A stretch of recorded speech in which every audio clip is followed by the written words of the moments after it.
Hey gang, welcome to Homemade Heroes. I'm Jay, your GM, player, and guide. Today you are going to be watching episode 9 of Shadows of Sunder. In today's episode, I'm going to be trying something a little different with the character's speech. Let me know what you think and if it is a good fit, as I'm interested to get your feedback. We also have a new NPC, and so I'm going to be rolling some stats for that on the Shadowdarkling's website, which we'll be getting into very soon. Before all of that though, let's do our recap from the last session.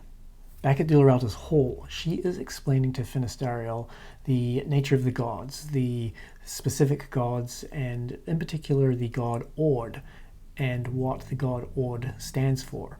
Dularalta seems to think that Finistariel would be interested in this particular god, perhaps because he's a wizard.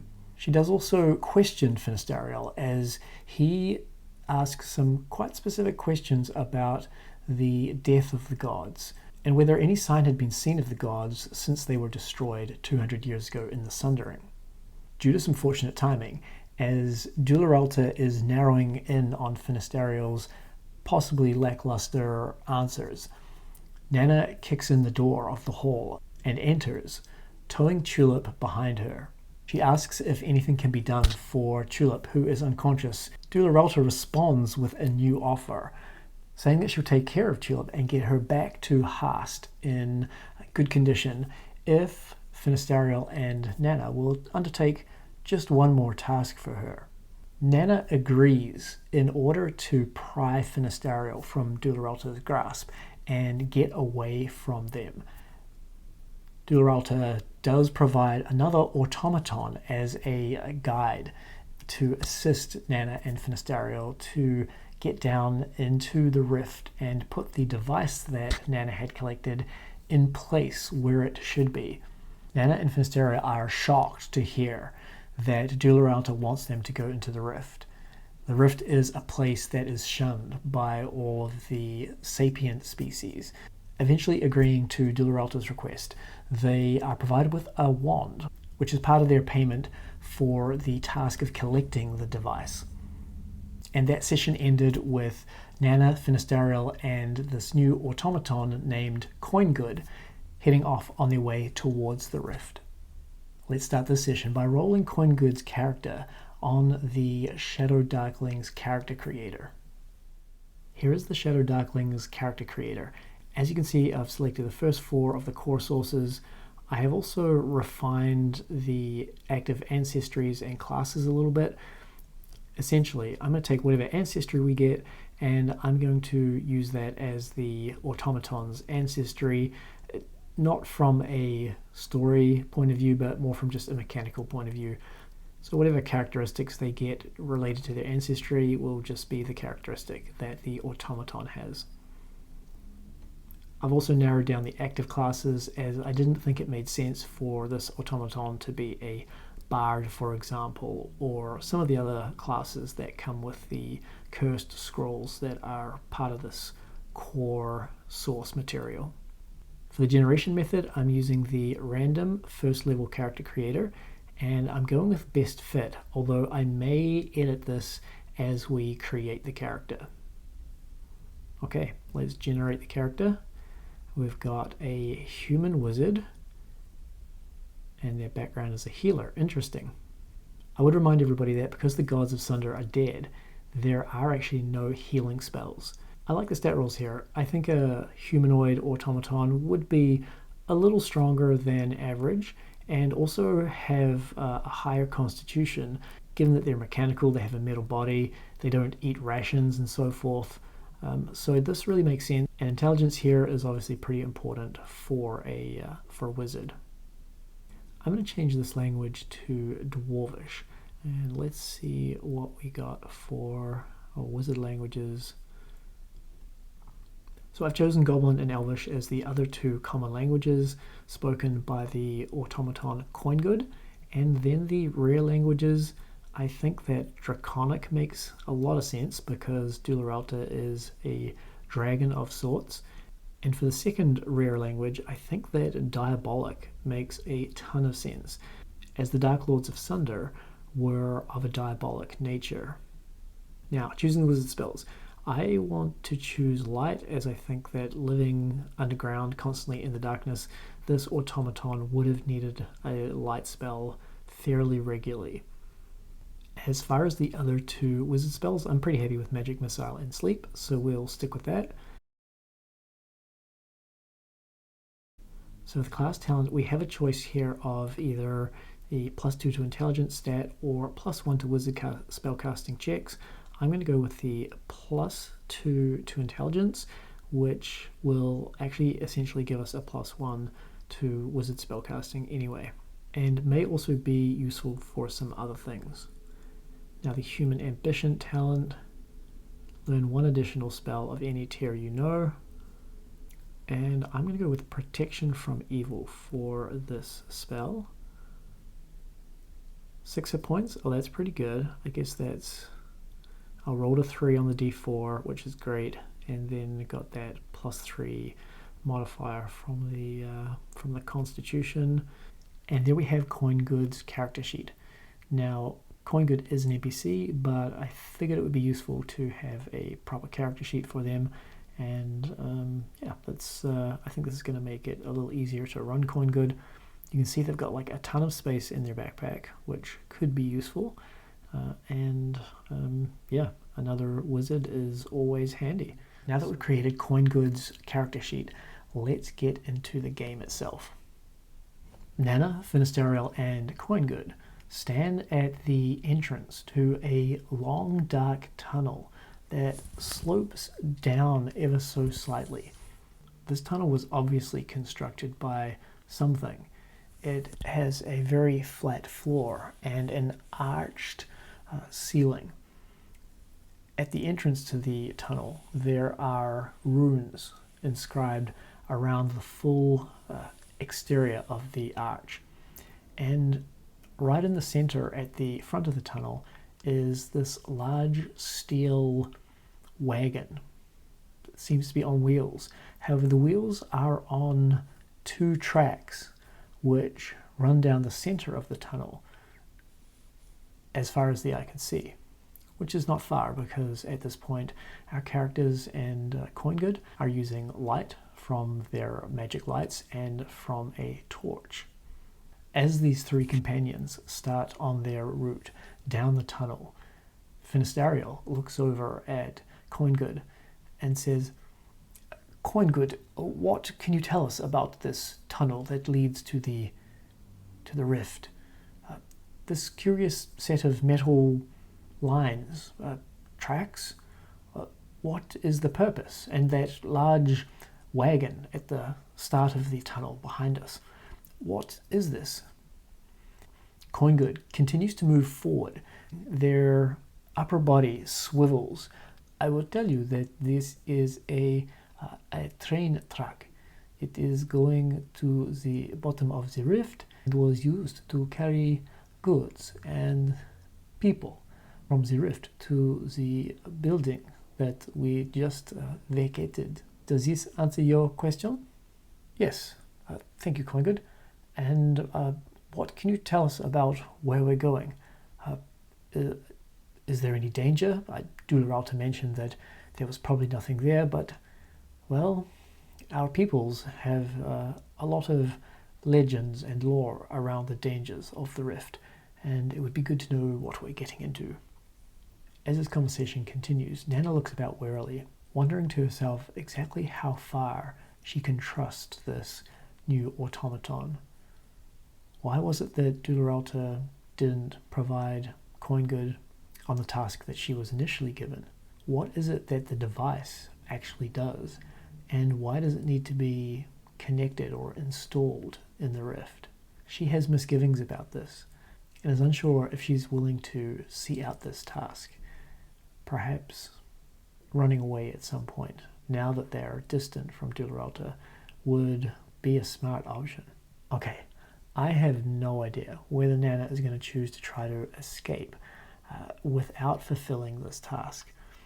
I think there's definitely a chance of it, as she had agreed to this task in order to get Finisterial and herself away from Dularalta, as I think she was worried that Dularalta may never let them leave. continually finding jobs and tasks for them.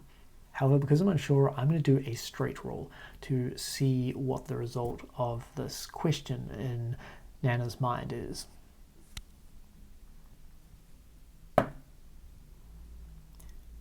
That is an 8. So at this point in time, the answer to the question of is Nana going to try to escape is a no. And while we're rolling die, let's also roll a danger die to see if there is a random encounter. That doesn't show the side that would give us a random encounter. So for now, the group is safe. They continue on their way, making good time, as this is obviously a route that CoinGood has taken before, and CoinGood leads them at a good pace down the straight line of this worked tunnel. Eventually, the conversation between Finistariel and CoinGood tails off, with CoinGood turning to face the front again. In CoinGood's hand, they carry a lantern that is lit not with oil or a candle, but with the magical glow of a wizard's spell. Finistariel does not have a light at this point in time. However, Nana has her torch lit, and so the tunnel around them is fairly well lit. With conversation no longer occurring, Finistariel's mind drifts back to what he had been talking to Dilralta about. As his thoughts stray along these paths, a small mote of light appears just to the right of his eyes and drifts across his vision. He smiles slightly to himself and, bringing up his hand, guides the mote of light down to his shoulder. Eyes darting towards Nana, he checks to see if she's looking. And let's roll to see if Nana picked that up. This is going to be a wisdom check for Nana. And I think the DC here is going to be 10, as Finistariel didn't really make any overt efforts to try to conceal his action. That is a 9, and Nana has a 0 modifier to her wisdom checks. So Nana doesn't notice.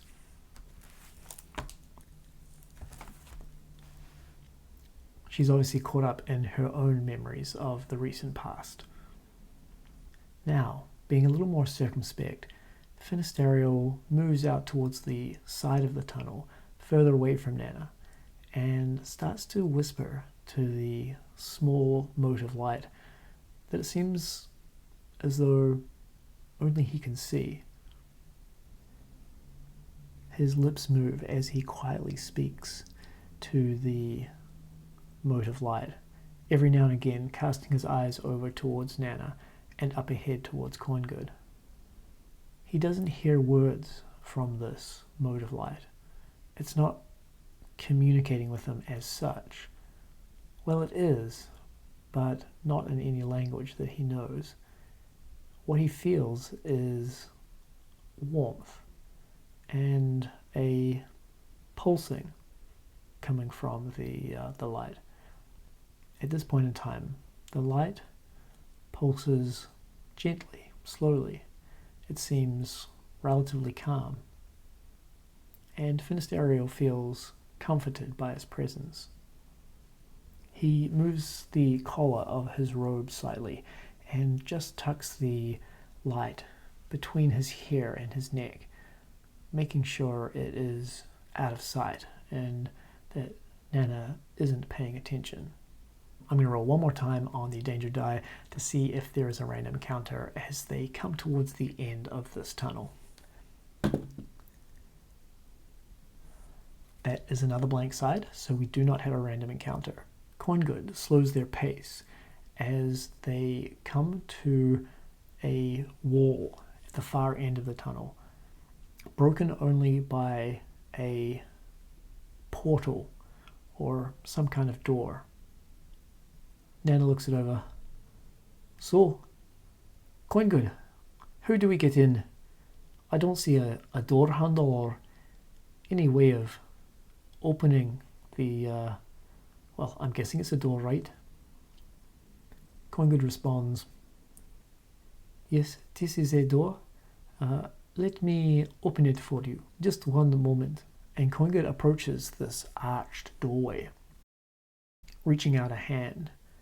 They seem to manipulate something to the side, and with a hiss of air, the doorway comes forward and slides across the wall to the left, opening an aperture into complete darkness.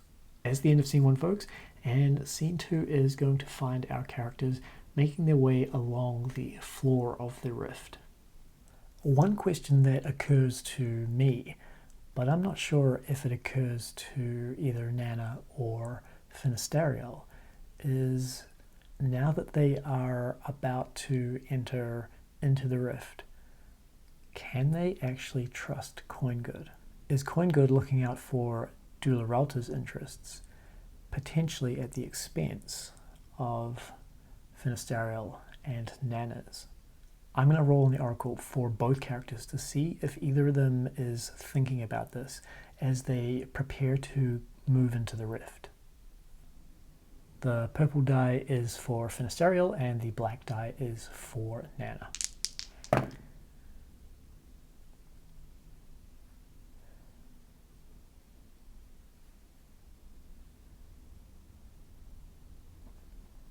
So Finistariel is not thinking about that at all. Obviously, he is still caught up in whatever it is he is doing with this mote of light. Nana, however, is very curious about this particular topic. The roll was 15, which is a success. This means that Nana is thinking along these lines. However, we do have that but. I think that Nana is unsure about how to get this information from Coingood.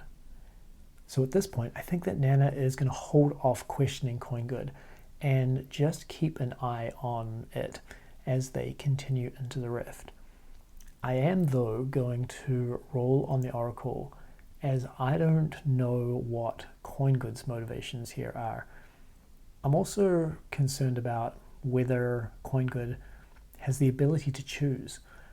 Do they have free will, or are they just bound to whatever their owner's instructions are? Now my sense is that they do have the ability to choose. They are a sapient species that is able to make their own choices. They can choose to follow instructions, or they can choose to do what they want.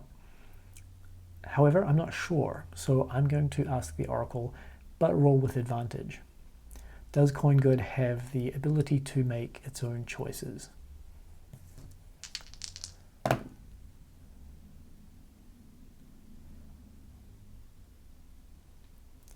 Okay, that is an 11, so another but. The way I'm going to read that is they have the ability to make their own choices. However, because they are a lawful character, which we established when rolling Coingood's character sheet, they are likely to follow Dularalta's instructions unless there is a pretty substantial reason for them to deviate from those instructions, or to do anything that is against Dularalta's best interests. I think that's enough information for now, so let's carry on with the party moving into the rift. Nana, pushing her torch ahead of her, peeks out through the archway where that door has just slid from. I can barely see a thing out here. It's no lighter than in the tunnel. Finistariel, Coingood, come on, let's shed a little more light. Coingood strides forward, saying, I have not been down here for, 200 years. This, I don't really see anything, so I don't know what to say. Finistariel, showing a little more caution, shuffles forward behind Nana and also peeks out. Yes, this is very dark. I'm not sure what else to say. I don't really see anything else. Okay, you two, cut it with the chatter. Let's stick to the wall here and make our way. Well, Coingood, which way are we going? Based on Dulorata's instructions, we are to go to the left. Why does that sound like a question? Is it the left or is it the right? I am sorry, Nana, it is the left.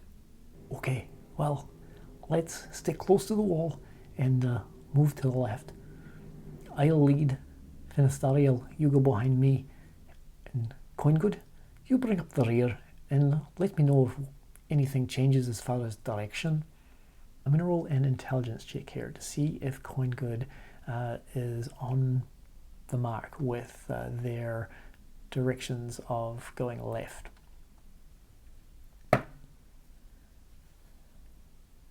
That's an 18. So Coingood is correct. That left is the direction that they should be moving. And they look down at the ground in front of them. Yes, as you can see, there is the tracks that come out of the tunnel. They go left. So this is obviously the right way, yes? Have you been here before? No? Well, I have, and this is the way. Okay.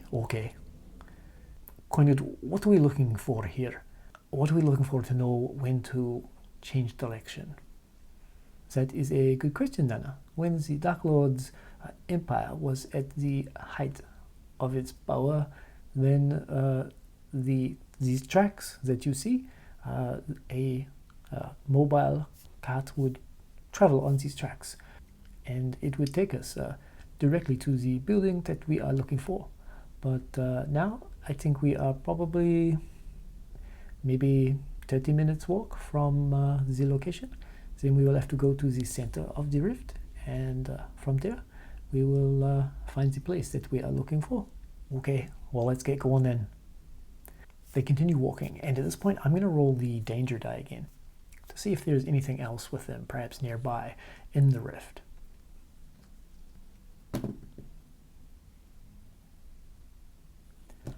That's a blank yellow tile, so nothing nearby.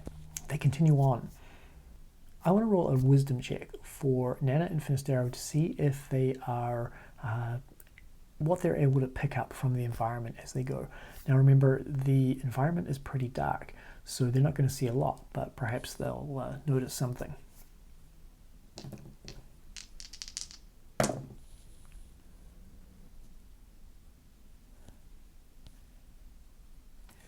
That is a 2 and a 9, so unfortunately they don't see anything.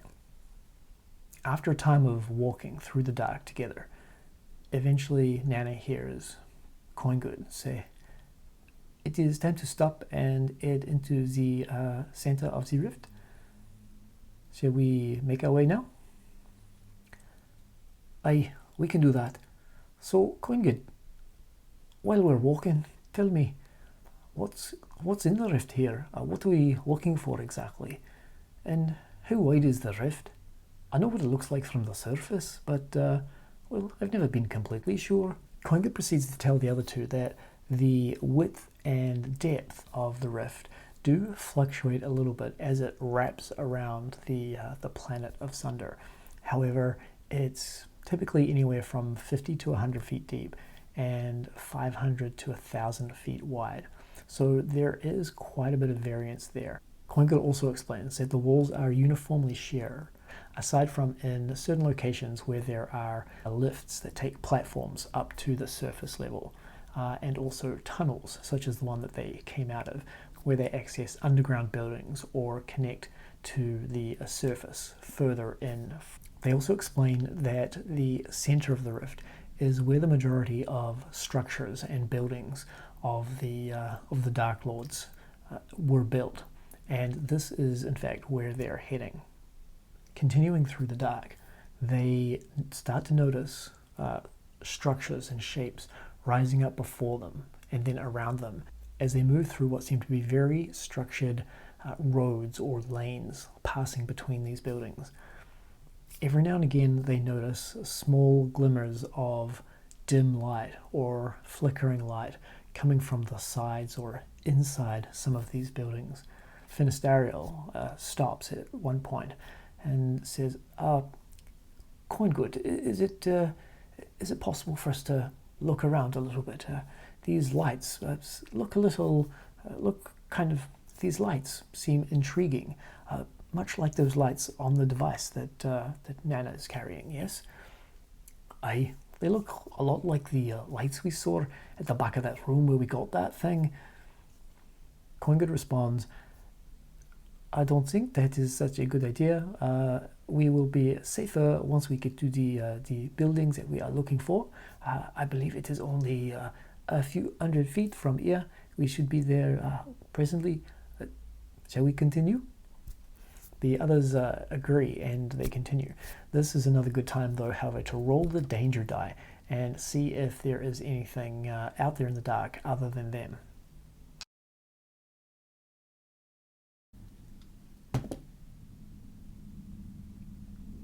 Another blank surface.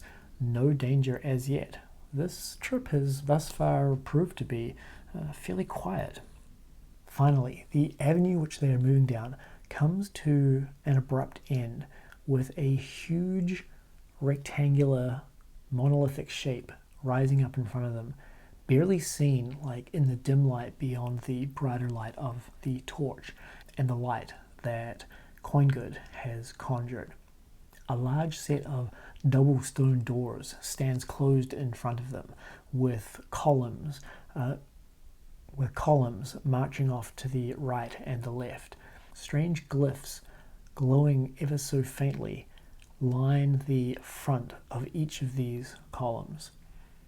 I want to roll a intelligence check here for Finistariel to see if he recognizes this script at all.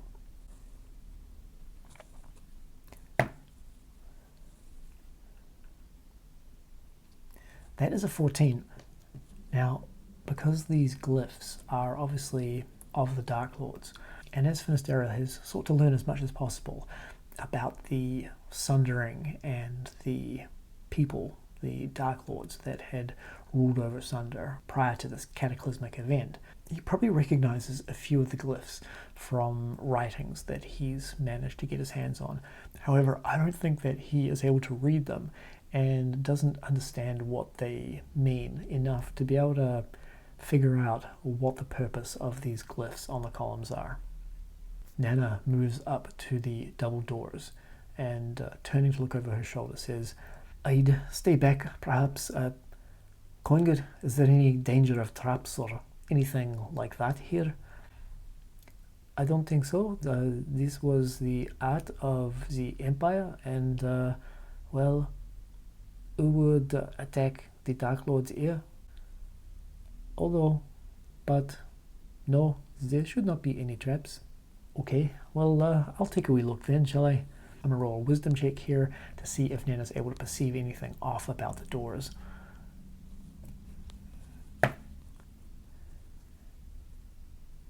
That is an 8. Nana doesn't see anything. She reaches up and pulls on the large door handle that runs vertically from the bottom of the right-hand door all the way to the top.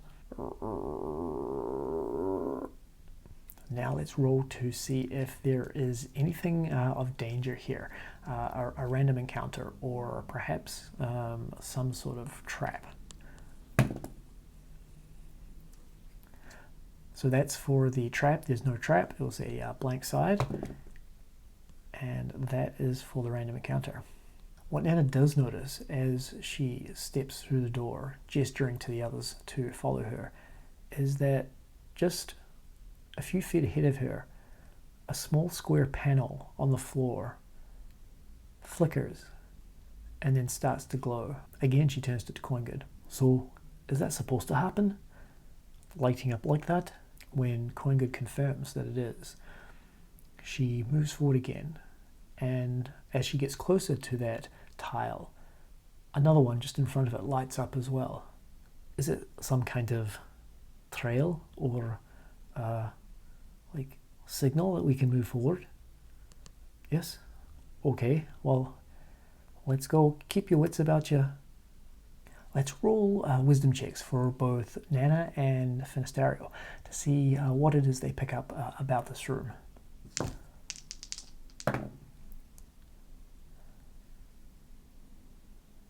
Natural 20.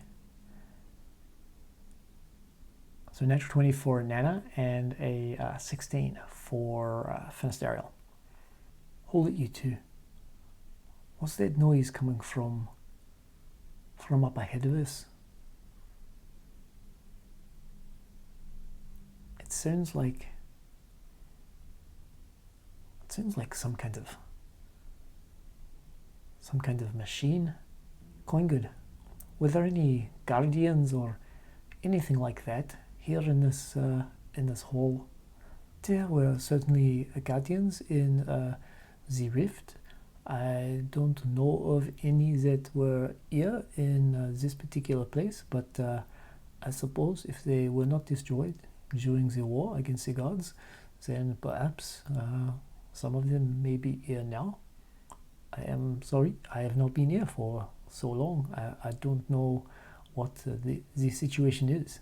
I'm going to roll on the oracle to find out if there is a guardian of some sort protecting this room, as it's the first building they've entered into in the heart of the Dark Lord's empire. And I think it's pretty likely that there probably are guardians of some sort still here. I'm going to roll this with advantage, as I think the answer to the question, are there guardians in this long hallway? I think it's likely to be yes.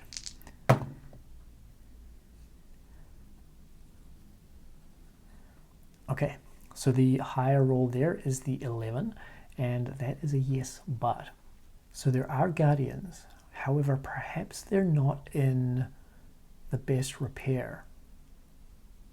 Perhaps they were injured or damaged during the war against the gods, and they're no longer able to function in the same way that they did before. Now let's roll a perception check to see if they notice Nana, Finisterio, and Coingood. And because this is the Shadowdark, and these monsters are used to being in the dark, they are able to see in the dark and have senses that are attuned to the dark. I'm going to roll this with advantage.